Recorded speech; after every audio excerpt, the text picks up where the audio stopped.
하나님의 말씀을 사랑하는 여러분, 안녕하세요. 오늘 우리는 믿음의 여정 속에서 한 번쯤 마주하게 되는 깊은 질문에 대해 함께 묵상하는 시간을 갖고자 합니다. 수많은 종교와 신념이 공존하는 이 세상 속에서 우리가 믿는 기독교 신앙은 과연 무엇이 특별하며 그 중심에는 무엇이 자리하고 있을까요? 오늘의 이야기가 여러분의 마음에 울림을 준다면 이 은혜로운 메시지를 주변의 소중한 이들과 함께 나누어 주십시오. 하나님의 말씀을 전하는 여러분의 손길 위에 주님의 평화와 축복이 가득하기를 기도합니다. 자, 이제 함께 그 깊은 이야기 속으로 들어가 보겠습니다. 우리는 종종 다른 종교나 철학에서도 기독교와 비슷한 가치를 발견하곤 합니다. 이웃을 사랑하고 용서하며 내면의 평화를 추구하고 인격을 수양하는 것, 신실한 기도 생활이나 신과의 관계를 이야기하는 모습까지 겉보기에는 많은 공통점이 있는 것처럼 보입니다. 심지어 신유나 예언, 방언과 같은 신비로운 체험들도 다른 믿음 체계 안에서 발견된다고들 합니다. 이러한 현상을 보며 어떤 이들은 묻습니다. 우리가 믿는 신앙의 고유함은 과연 어디에 있는 것인가? 단지 교리나 의식의 차이일 뿐인가? 이 질문에 답하기 위해 우리는 시간을 거슬러 1세기 로마 시대로 가볼 필요가 있습니다. 당시에도 기독교 외에 수많은 종교와 철학이 존재했습니다. 그 중에는 에픽테토스와 같은 스토아 철학자도 있었죠. 그는 신은 모든 곳에 있고 모든 것이 신이다라고 믿는 범신론자였지만 그의 글을 읽다 보면 마치 기독교인처럼 인격적인 신을 부르며 그 선하심에 감사하는 기도를 올리는 대목이 나옵니다. 현대의 세속적인 무신론과는 전혀 다른 깊은 영성을 엿볼 수 있습니다. 우리가 세속주의라는 안경을 끼고 세상을 바라보는 것에 익숙해져 있다면 이처럼 다른 신앙을 가진 사람이 우리와 비슷한 기도 생활을 하고 신의 사랑을 이야기하는 것을 볼 때, 저들도 우리와 같은 것을 추구하는구나라고 생각하기 쉽습니다. 하지만 바로 여기 결정적인 차이점이 존재합니다. 그것은 바로 예수 그리스도이십니다. 기독교 신앙의 모든 것은 바로 나사렛 예수라는 한 인물, 그분의 삶과 죽음, 그리고 부활에 초점이 맞춰져 있습니다. 세상 만물을 지으신 창조주 하나님에 대한 모든 진리가 바로 예수님 안에서 인격적이고 인간적인 모습으로 완벽하게 드러났습니다. 더 구체적으로 말하자면 기독교인에게 예수님의 십자가 죽음은 단순히 한 위대한 스승의 비극적인 최후가 아닙니다. 그것은 세상의 모든 악과 죽음의 권세를 결정적으로 패배시킨 하나님의 능력입니다. 그리고 예수님의 부활은 낡은 세상의 종말과 함께 새로운 창조의 시작을 알리는 장엄한 사건이었습니다. 우리가 믿고 경험하는 모든 것, 우리가 이야기하는 사랑과 용서, 평화와 소망은 바로 이 역사적 사실로부터 흘러나오는 것입니다. 어떤 이들은 말합니다. 세상은 예수님 이후에도 별로 달라진 것 같지 않은데요. 하지만 고대 사학자의 관점에서 볼 때 1세기 로마 세계는 기독교의 등장으로 인해 근본적으로 변화했습니다. 초기 기독교 공동체는 그 당시 세상과는 완전히 다른 급진적인 방식으로 살아갔습니다. 노예와 주인이 한 식탁에서 교제하고 여성을 동등한 인격체로 존중하며 원수를 위해 기도하는 그들의 모습은 로마 사회에 엄청난 충격을 주었습니다. 이것이 바로 기독교 신앙의 핵심입니다. 우리의 믿음은 단순히 개인적인 영적 체험이나 도덕적 가르침의 집합이 아닙니다.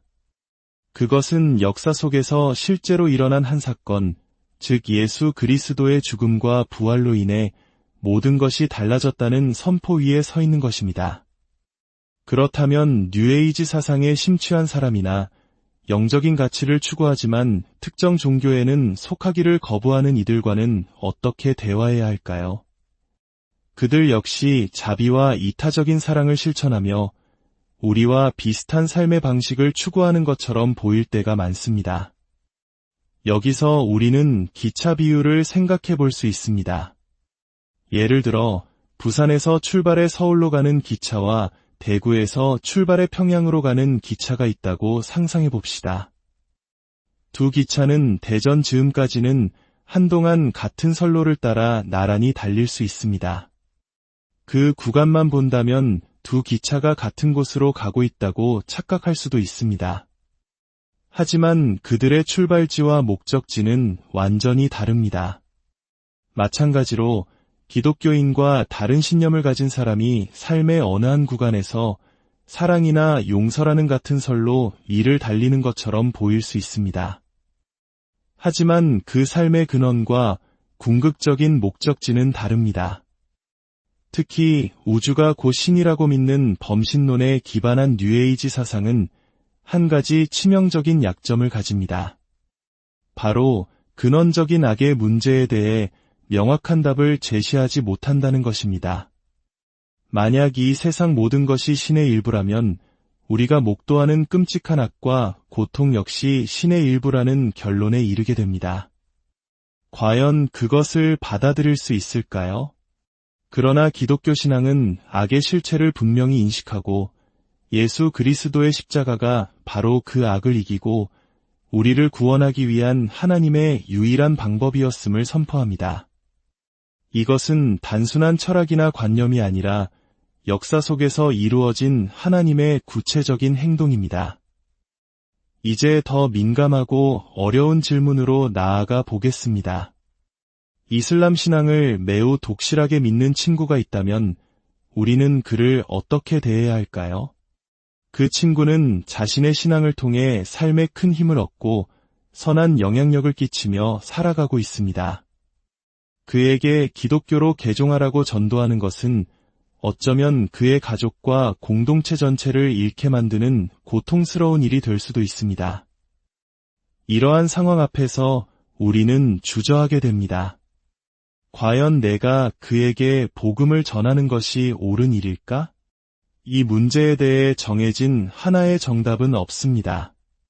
하지만 우리가 그 친구를 위해 기도할 때 하나님께서는 지혜를 주시고 적절한 기회를 열어주실 것입니다. 중요한 것은 이슬람과 기독교의 근본적인 차이를 이해하는 것입니다. 이슬람에서는 예수를 위대한 선지자 중 한 명으로 존경하지만 결코 하나님의 아들로는 인정하지 않습니다. 예루살렘의 바위의 돔 사원에는 아랍어로 신은 오직 한 분이며 그에게는 아들이 없다고 새겨져 있습니다. 이는 기독교 신앙의 핵심을 정면으로 반박하는 선언입니다. 결국 질문은 이것으로 귀결됩니다.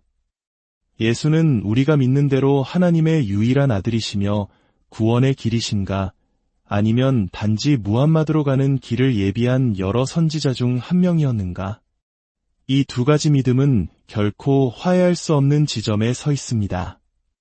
이란과 같은 이슬람 국가에서 목숨을 걸고 예수를 영접한 사람들의 간증을 들어보면 그들은 이슬람 신앙 안에서는 결코 경험하지 못했던 살아계신 예수님의 인격적인 사랑에 압도되었다고 고백합니다. 그들은 예수가 진정 길이요 진리요 생명임을 깨닫고 가족과 고향을 등지는 아픔을 감수하면서까지 믿음의 길을 선택합니다. 예수님께서도 나를 따르려거든 모든 것을 버려야 한다고 분명히 말씀하셨습니다. 그러므로 우리의 역할은 섣불리 판단하고 정죄하는 것이 아닙니다. 오히려 그리스도인으로서 먼저 사랑과 환대, 기도와 섬김의 삶을 살아내는 것입니다. 기뻐하는 자들과 함께 기뻐하고 우는 자들과 함께 우는 삶을 통해 세상이 줄 수 없는 그리스도의 사랑을 보여주는 것입니다. 그러다 보면 어느 날 그들이 먼저 물어올 것입니다. 당신은 무엇이 그렇게 다릅니까? 그때가 바로 우리가 예수 그리스도의 이야기를 나눌 때입니다. 마지막으로 성경과 다른 종교 경전의 차이에 대해 생각해 봅시다. 어떤 이들은 신약 성경의 역사적 신뢰도를 믿는다면 왜 쿠란이나 몰몬경의 내용도 똑같이 받아들이지 않느냐고 묻습니다. 여기에는 아주 중요한 차이점이 있습니다. 성경은 특히 기독교인들이 가진 구약과 신약 전체는 단지 도덕적 교훈이나 지혜의 모음집이 아닙니다. 성경은 창조주 하나님께서 인류의 역사 속에서 어떻게 자신의 목적을 이루어 오셨는지에 대한 거대하고 일관된 이야기, 즉 역사적 서사입니다. 그리고 그 이야기의 절정은 바로 예수 그리스도의 오심으로 이루어졌으며 그분을 통해 완전히 새로운 시대가 시작되었다는 것을 증언합니다. 반면에 쿠란은 예언자 무함마드에게 천사를 통해 개인적으로 주어진 계시에 대한 기록입니다.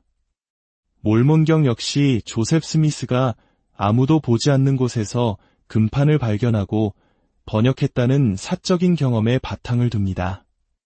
그러나 기독교 신앙의 근거가 되는 사건들, 즉 예수님의 가르침과 기적, 십자가에서의 죽음과 부활은 결코 구석에서 일어난 일이 아니었습니다.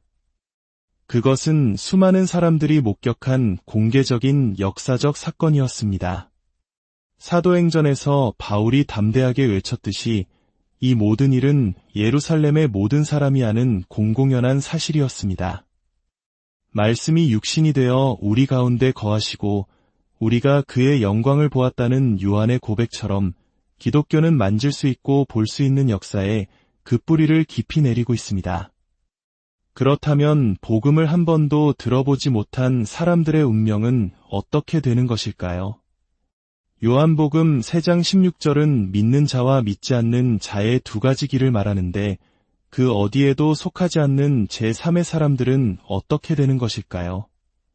솔직히 말해 이 질문은 우리의 판단 영역을 넘어선 하나님의 주권에 속한 문제입니다. 다행히도 최후의 심판 자리에 앉아 있는 것은 우리가 아닙니다. 오히려 우리는 복음을 들어보긴 했지만 어릴 적 주일학교에서 들었던 왜곡되거나 피상적인 이야기 때문에 복음의 참된 능력과 아름다움을 맛보지 못하고 마음의 문을 닫아버린 사람들을 더 안타까워해야 할지도 모릅니다. 그들 역시 어떤 의미에서는 아직 복음을 제대로 만나지 못한 미전도 종족일 수 있습니다. 우리가 확신할 수 있는 것은 우리 하나님은 한없이 관대하고 넘치는 사랑의 하나님이시라는 사실입니다. 예수님께서는 당시 종교 지도자들이 죄인 취급하며 배척했던 세리와 창녀들이 오히려 자기들보다 먼저 하나님 나라에 들어갈 것이라고 말씀하시며 우리의 편협한 생각과 판단을 언제나 뛰어넘으셨습니다. 그러므로 우리가 할 일은 누가 구원받고 누가 그렇지 못할지를 재단하는 것이 아닙니다. 하나님께서 우리에게 맡기신 사명은 단 하나, 우리가 만나는 모든 사람을 이 생명의 길로 예수 그리스도와의 인격적인 관계로 사랑으로 초대하는 것입니다. 각 사람에게 다가가는 방식은 모두 다를 것입니다. 어떤 이에게는 오랜 시간 사랑과 우정으로 관계를 쌓으며 기도하는 것이 필요하고 어떤 이에게는 지혜로운 변증으로 다가가야 할 수도 있습니다. 중요한 것은 성령님의 인도하심을 구하며 모든 사람에게 모든 것이 되어 그들 중 몇 사람이라도 구원하고자 했던 사도 바울의 마음으로 살아가는 것입니다. 사랑하는 여러분, 오늘 우리의 대화가 여러분의 신앙을 더욱 굳건하게 하고 세상을 향한 우리의 시선을 더욱 넓혀주었기를 소망합니다. 우리의 믿음은 막연한 감정이나 신비한 체험이 아닌 역사 속에서 우리를 찾아오신 예수 그리스도라는 반석 위에 서 있음을 기억하십시오. 길이요 진리요 생명 되시는 우리 주 예수 그리스도의 은혜가 이 말씀을 듣는 모든 분들 위해 영원히 함께 하시기를 간절히